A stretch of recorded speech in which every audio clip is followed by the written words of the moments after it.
예수께서 이르시되 죽은 자들이 그들의 죽은 자들을 장사하게 하고 너는 나를 따르라 하시니라. 배에 오르심에 제자들이 따랐더니 바다에 큰 놀이 일어나 배가 물결에 덮이게 되었으되 예수께서는 주무시는지라. 그 제자들이 나와 깨우며 이르되 주여 구원하소서 우리가 죽겠나이다. 예수께서 이르시되 어찌하여 무서워하느냐 믿음이 작은 자들아 하시고 곧 일어나서 바람과 바다를 꾸짖으시니 아주 잔잔하게 되거늘 그 사람들이 놀랍게 여겨 이르되 이가 어떠한 사람이기에 바람과 바다도 순종하는가 하더라. 오늘 본문을 보시면 예수님께서는 제자들과 함께 배를 타고 갈릴리 바다를 항해하고 계십니다. 자, 본문 23절입니다. 배에 오르심에 제자들이 따랐더니. 자, 그 당시 갈릴리 바다는 아주 평온하였고 예수님과 제자들을 태운 배는 순조롭게 항해하고 있었습니다. 그런데 항해하던 도중에 갑자기 큰 풍랑이 일어났습니다. 본문 24절입니다. 바다에 큰 놀이 일어나 배가 물결에 덮이게 되었으되 큰 놀이 일어나. 여기에서 큰 놀은 거대한 풍랑을 의미합니다. 엄청나게 큰 파도가 밀려와서 제자들과 예수님이 타고 계신 그 배를 덮친 것입니다. 같은 사건을 기록하고 있는 마가복음 4장 37절을 보시겠습니다. 큰 풍랑이 일어나며 물결이 배에 부딪혀 들어와 배에 가득하게 되었더라. 배에 가득하게 되었더라. 큰 놀이 일어나서 물이 배 안에 들어와서 가득 차게 된 것입니다. 사실 갈릴리 바다는 바다가 아니라 호수입니다. 길이가 21km가 되고 넓이가 13km가 되는 아주 거대한 호수입니다. 호수인데 왜 바다라고 불렀는가 하면 바다처럼 크기도 하지만 갑작스러운 돌풍이 자주 일어나기 때문입니다. 왜 호수는 원래 잔잔하지 않습니까? 바람이 불어도 그냥 물결이 일어나는 정도입니다. 하지만 바다는 그렇지 않죠. 갑자기 큰 놀이 일어나서 풍랑이 생기기도 하는 것입니다. 이렇게 예기치도 않은 돌풍이 자주 일어나서 어부들을 힘들게 했기 때문에 바다라고 불리었다라고 합니다. 지형적으로 볼 때 이 호수가 해면보다 200m나 더 낮습니다. 굉장히 낮은 것이죠. 그리고 주변을 보면 절벽과 높은 산들로 둘러싸여 있습니다. 그러다 보니까 높은 산 위에 있는 차가운 공기가 계곡을 따라서 빠른 속도로 이렇게 내려오게 되는데 그때 갈릴리 바다에 있는 해면의 따스한 공기와 만나게 되면 이것이 싸나운 돌풍이 되어서 큰 파도가 일어나게 되는 것입니다. 그리고 갈릴리 바다에서 일어나고 있는 이러한 돌풍은 갑자기 예기치도 않게 일어나기 때문에 오래된 경험이 있는 어부라 할지라도 쉽사리 예측할 수 없다고 합니다. 그러니까 이 갈릴리 바다에서 일어나고 있는 이 풍랑은 우리가 인생을 항해할 때 일어나고 있는 것과 비슷하다라고 할 수가 있습니다. 어떤 날은 이 바다가 너무 아름답고 평온해 보입니다. 근데 어떤 날은 갑자기 검은 구름과 함께 바람이 거세게 불고 산더미만한 파도가 밀려오는 것입니다. 이와 마찬가지로 평온하던 저와 여러분의 가정에 갑자기 폭풍이 몰려옵니다. 건강하던 남편이 어느 날 갑자기 쓰러집니다. 그리고 사업이 어느 날 갑자기 무너집니다. 어느 날 갑자기 자녀에게 문제가 생깁니다. 그리고 어느 날 갑자기 질병이라고 하는 풍랑을 만나게 됩니다. 이렇게 평온하다가도 어느 날 갑자기 예기치도 않았던 풍랑을 만나게 되는 것, 이것이 우리 인생인 것이죠. 이러한 풍랑을 만나게 되면 우리는 본문에 나오는 제자들과 같은 고백을 하게 됩니다. 자, 본문 25절입니다. 주여 구원하소서 우리가 죽겠나이다. 우리가 죽겠나이다. 자, 근데 이런 와중에 주님께서는 주무시고 계십니다. 본문 24절 후반부입니다. 예수께서는 주무시는지라. 제자들은 죽음의 공포 앞에서 비명을 지르고 떨고 있었지만 예수님께서는 평안히 주무시고 계십니다. 어떻게 이러한 상황에서 예수님께서는 주무시고 계실 수 있습니까? 그것이 알고 싶다입니다.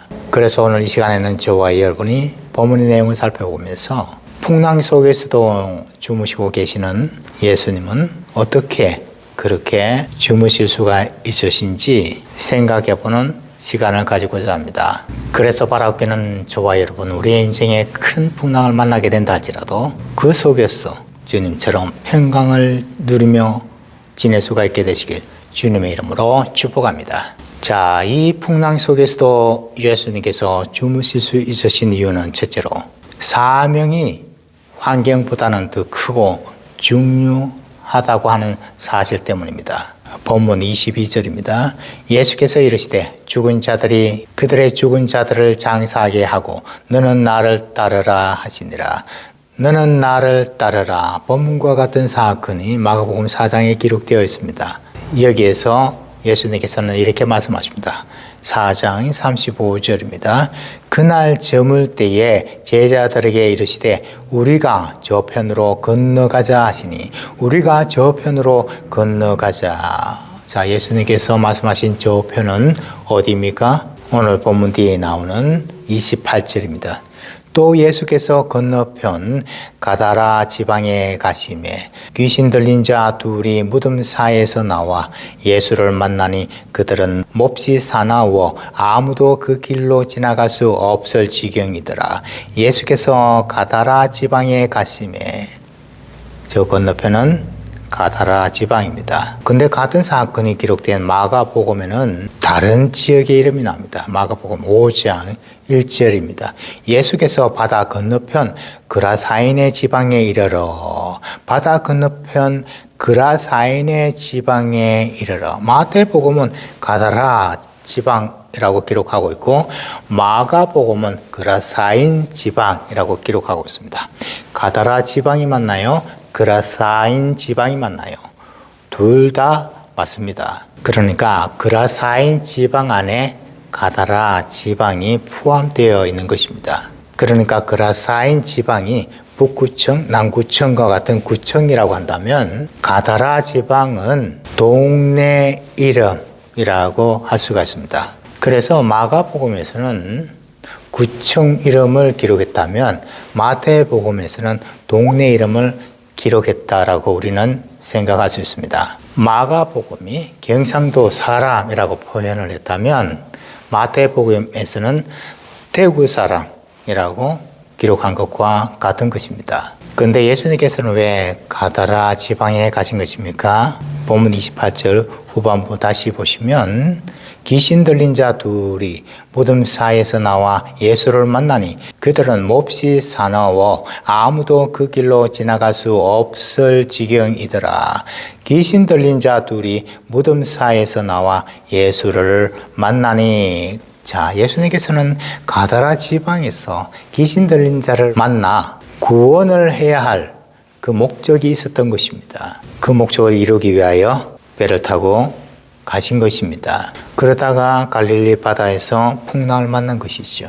그러니까 예수님께서 갈릴리 바다에서 항해하는 도중에 만나게 되었던 풍랑은 예수님이 가지고 계신 그 목적을 이루기 위하여 겪어야 했던 하나의 과정이었던 것입니다. 우리도 마찬가지입니다. 힘이 들고 두려운 환경으로 인하여 염려와 두려움이 생길 수가 있습니다. 제자들처럼 우리가 죽겠나이다, 죽고 싶을 정도로 힘든 환경을 만날 수가 있습니다.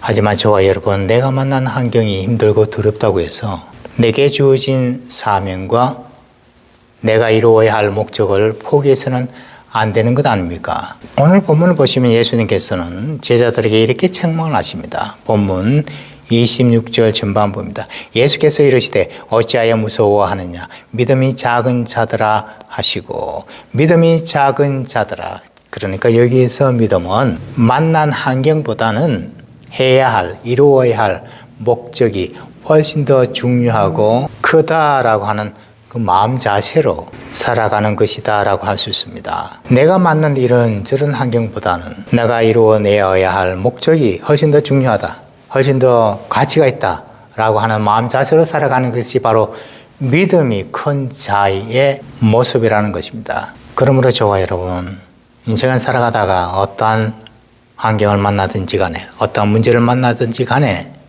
그것이 나를 힘들게 하고 어렵게 한다 할지라도 내가 이루어내어야 할 그 목적이 훨씬 더 중요하고 가치가 있다 라고 하는 마음 자세를 가지고 그 환경을 극복해 나갈 수가 있게 되시길 바랍니다. 이것이 주님이 보시기에 믿음이다 라고 말씀을 하십니다. 목적을 이루어내는 것이, 사명을 이루어내는 것이 내가 만난 환경보다는 언제나 더 크고 언제나 더 중요하다라는 믿음을 가지고 신앙생활 해 나가시길 주님의 이름으로 축복합니다. 자, 풍랑 속에서도 예수님께서 주무실 수 있으신 이유는 두 번째로 곁에 계시는 하나님 때문입니다. 본문 26절입니다. 예수께서 이르시되 어찌하여 무서워하느냐 믿음이 작은 자들아 하시고 곧 일어나사 바다를 꾸짖으시니 아주 잔잔하게 되거늘 어찌하여 무서워하느냐 믿음이 작은 자들아. 자, 여기서 믿음은 좀 전에 살펴본 것처럼 내가 만난 이 환경보다는 내가 이루어내어야 할 목적이, 사명이 훨씬 더 크고 더 중요하고 가치가 있다라고 하는 마음 자세라는 것을 알았습니다.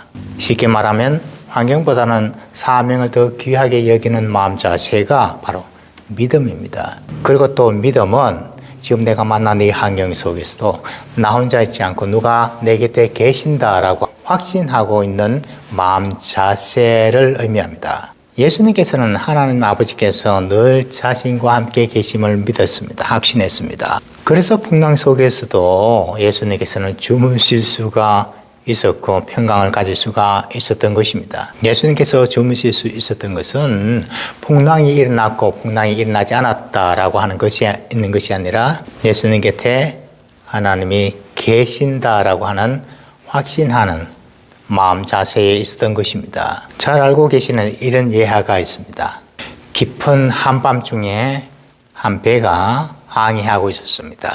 근데 갑자기 큰 풍랑이 일어났습니다. 그리고 그 풍랑으로 인하여 배가 크게 흔들리고 배 안에 물이 들어오기 시작했습니다. 배 안에 있던 모든 사람들은 두려움에 빠져서 허둥지둥댑니다. 근데 그 와중에서도 유독 한 아이만이 장난감을 가지고 아주 평화롭게 놀고 있습니다. 그래서 한 사람이 그 아이에게 물었습니다. 얘야, 너는 무섭지도 않니? 두렵지도 않니? 그러자 그 아이가 이렇게 대답을 합니다. 에이 아저씨, 우리 아버지가 이 배의 선장인데요. 그래요. 이 아이는 항해하고 있는 이 배가 큰 풍랑을 만날 때마다 자기 곁에 이 배의 선장이 되시는 아버지가 함께 계신다고 하는 사실을 확신하고 있었던 것입니다. 마찬가지입니다. 예수님께서 공생의 활동을 하시면서 가장 힘들고 가장 두려운 때가 언제인 줄 아십니까? 채찍에 맞으시고 십자가에 달리실 때가 아닙니다.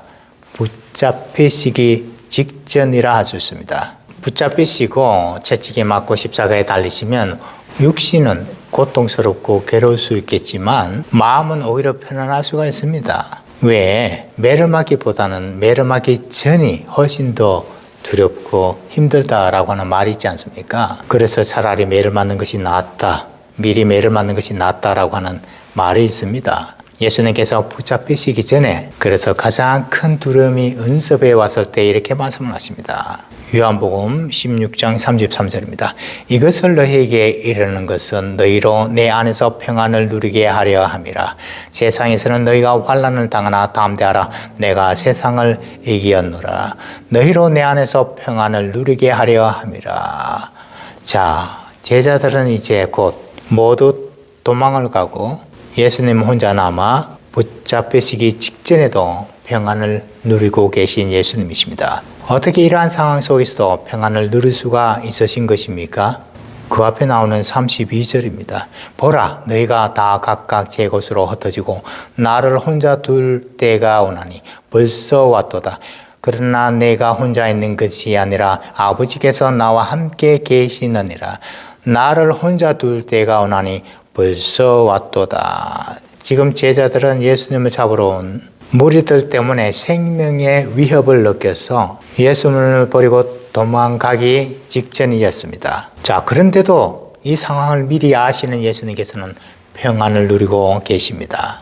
어떻게 이러한 상황에서 평안을 누릴 수가 있으십니까? 그 뒤에 해답이 있습니다. 그러나 내가 혼자 있는 것이 아니라 아버지께서 나와 함께 계시느니라. 아버지께서 나와 함께 계시느니라. 여러분, 사람은 나 혼자라고 생각할 때 가장 외롭고 가장 두렵습니다. 가장 힘이 빠집니다. 제가 인터넷을 보다가 어느 목사님이 이런 설교를 하는 내용을 들은 적이 있습니다. 그 목사님이 자기가 3살인가 4살인가 되었을 때 그 당시에 외딴 시골 마을에 살고 있던 자기의 어머니가 종종 자기를 업고 캄캄하고 어두운 그 밤길을 걸어갈 때가 있었답니다. 그리고 그때마다 자기 어머니가 자기에게 이렇게 말을 하던 것이 기억이 난답니다. 얘야, 너를 이렇게 업고 가니까 이렇게 캄캄해도 내가 하나도 안 무섭네. 그래요. 3살, 4살 된 어린아이와 함께 가도 캄캄하고 어두운 밤길이 하나도 무섭지 않게 되는 것이 우리 인간입니다. 누가 나와 함께 한다는 사실을 깨닫게 될 때 나에게 힘이 되고 안심이 되는 존재가 바로 우리 인간입니다. 예수님께서도 마찬가지입니다. 이 모든 사람들이 다 도망을 갈지라도 나는 죽기까지 주님을 따르겠다라고 맹세했던 베드로조차 예수님을 버리고 도망을 갔을 때, 그래서 혼자 남게 되신 예수님께서는 자기 곁에 계신 하나님을 보신 것입니다. 그리고 고백을 합니다. 내가 혼자 있는 것이 아니라 아버지께서 나와 함께 계신다. 그래요. 예수님께서는 혼자 남아있을 때 그 외로움과 그 두려움과 그 절망감을 너무나 잘 알고 계십니다. 같이 있을 때 두려움이 사라지고 평강을 가지게 된다는 사실을 경험을 통해서 너무나 잘 알고 계시는 주님이십니다. 그래서 믿는 성도인 저와 여러분, 우리가 혼자 있다고 생각할 때, 그리고 절망하고 두려워하고 있을 때, 외로움을 느낄 때 절대 저와 여러분 나의 곁을 떠나지 않으시는 주님이십니다. 마태복음 마지막 장 마지막 절에서 예수님께서 무엇이라고 말씀을 하십니까? 마태복음 28장 20절입니다. 볼지어다 내가 세상 끝날까지 너희와 항상 함께 있으리라 하시니라. 너희와 항상 함께 있으리라. 항상입니다. 항상 함께입니다. 언제까지요? 세상 끝날까지입니다. 세상 끝날까지 항상 함께 있겠다고 약속해 주신 예수님이십니다. 왜요? 혼자 있을 때 가장 힘들어하고 고통스러워하는 존재가 바로 우리 인간임을 예수님께서는 경험을 통해 너무나 잘 알고 계시기 때문입니다. 그렇다면 믿는 성도인 저와 여러분, 내가 가져야 할 믿음은, 나에게 필요한 믿음은 단 하나이지 않겠습니까? 주님이 나와 함께 하신다. 내 곁에는 주님이 늘 항상 계신다라고 하는 믿음 아니겠습니까? 이것이 바로 주님이 원하시는 믿음입니다. 인생의 풍랑 속에서도 저와 여러분, 내가 평강을 가지고 살아가기를 원한다면 주님이 나와 함께 계신다라고 하는 믿음으로 살아가야 합니다. 그러므로 저와 여러분, 인생의 풍랑을 만날 때마다, 어떠한 문제를 만날 때마다 나와 함께 하시는 주님을 바라보며 그 환경을 극복할 수가 있게 되시길 주님의 이름으로 축복합니다. 풍랑 속에서도 예수님께서 주무실 수 있으신 이유는 마지막 3번째로 풍랑보다도 더 크신 분이시기 때문입니다. 본문 26절 후반부입니다. 곧 일어나사 바람과 바다를 꾸짖으시니 아주 잔잔하게 되거늘.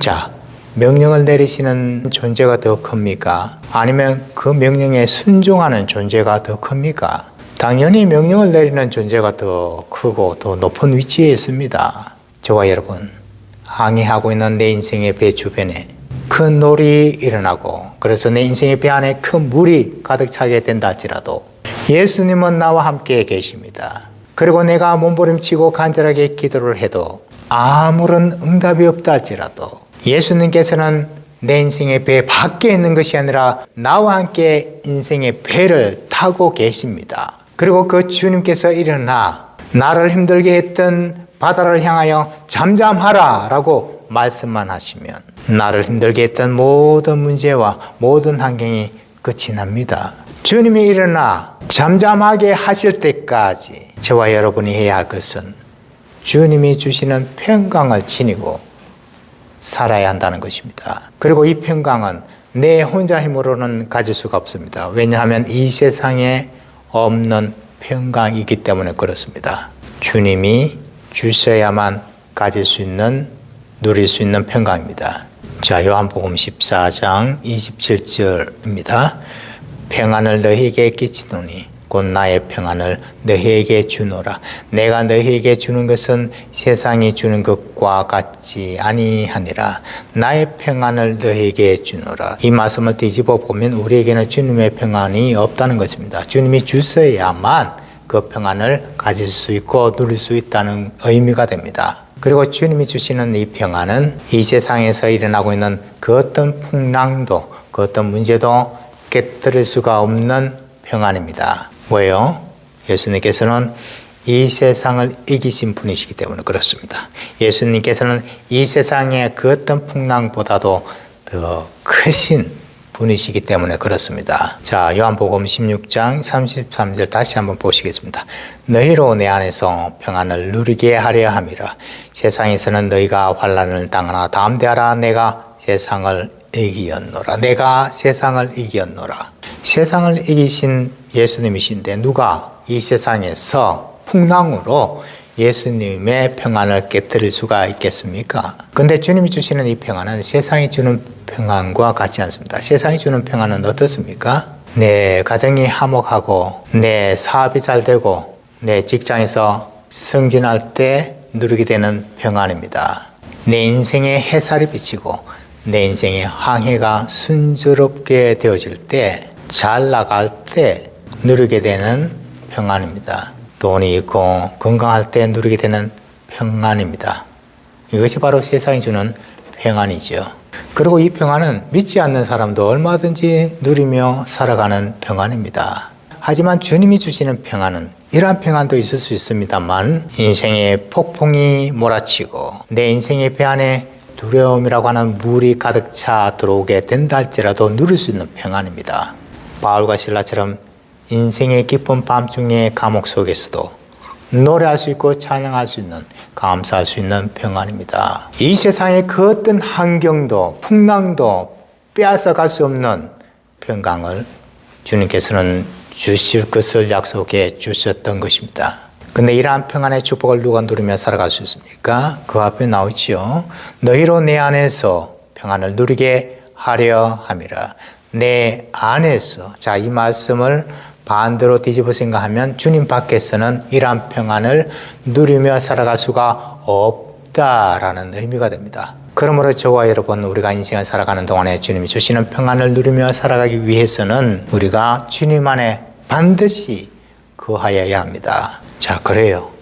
저와 여러분, 우리가 주님과 함께 살아가고 있는 동안에도 풍랑이 일어날 수 있습니다.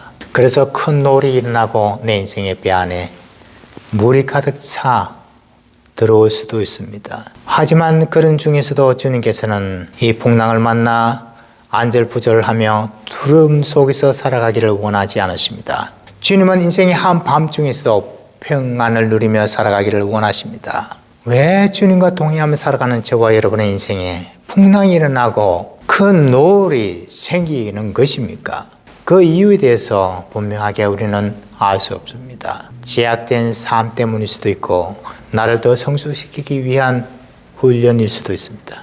이유는 분명하게 알 수 없습니다. 하지만 분명한 것은 풍랑이 일어날 수 있다라고 하는 것입니다. 주님의 말씀에 순종하여 사명자의 길을 간다 할지라도 풍랑은 일어날 수 있다는 것입니다. 주님이 나와 함께 하신다 할지라도, 주님이 내 곁에 계신다 할지라도, 이 배에 함께 계신다 할지라도 풍랑이 일어날 수 있다라고 하는 것입니다. 하지만 분명한 것은 주님께서는 이 풍랑 속에서도 주님이 주시는 평강을 누리며 살아가기를 원하신다는 것입니다. 예수님께서는 내가 만난 이 풍랑보다도, 이 문제보다도 훨씬 더 크신 분이심을 우리는 믿어야 합니다. 이 풍랑을 만드신 창조주 주님이십니다. 저와 여러분이 만난 이 풍랑보다 훨씬 더 크신 예수님께서는 믿는 성도인 저와 여러분에게 평강을 누리며 살아가기를 원하십니다. 그러므로 저와 여러분, 항해하고 있는 내 인생의 배 주변에 큰 노을이 일어난다 할지라도, 내 인생의 배 안에 큰 물이 들어온다 할지라도 주님이 원하시는 그 믿음을 가지고 살아야 하지 않겠습니까? 주님이 주시는 평강을 누리며 살아가야 하지 않겠습니까? 그러므로 바라옵기는 남은 생애 동안 나를 두렵게 하고 있는 이 풍랑보다도 더 크신 주님이 원하시는 평강을 누리며 살아가시길 주님의 이름으로 축복합니다. 기도하시겠습니다. 아버지 하나님, 오늘 본문의 말씀을 통하여 갈릴리 바다의 큰 풍랑 속에서도 주무실 수 있는 주님이심을 깨닫게 해주시니 감사합니다. 인생의 배를 타고 항해하는 중에 만나게 되는 풍랑이라고 하는 환경보다는 더 중요하고 가치가 있는 사명을 이루기 위하여 그 두려움을 극복해야 한다는 사실을 깨닫게 되었습니다. 예수님께서는 곁에 계신 하나님 아버지를 보신 것처럼 저희들도 인생의 풍랑 중에 곁에 계신 주님을 바라볼 수 있는 믿음을 가지기를 소망합니다. 어떤 환경 속에서라도 항상 함께 계시기를 약속해 주신 주님의 말씀을 신뢰하며 확신하며 그래서 늘 평강을 누리며 살아가는 저희들이 되게 하여 주시옵소서. 감사하며 예수님의 이름으로 기도합니다.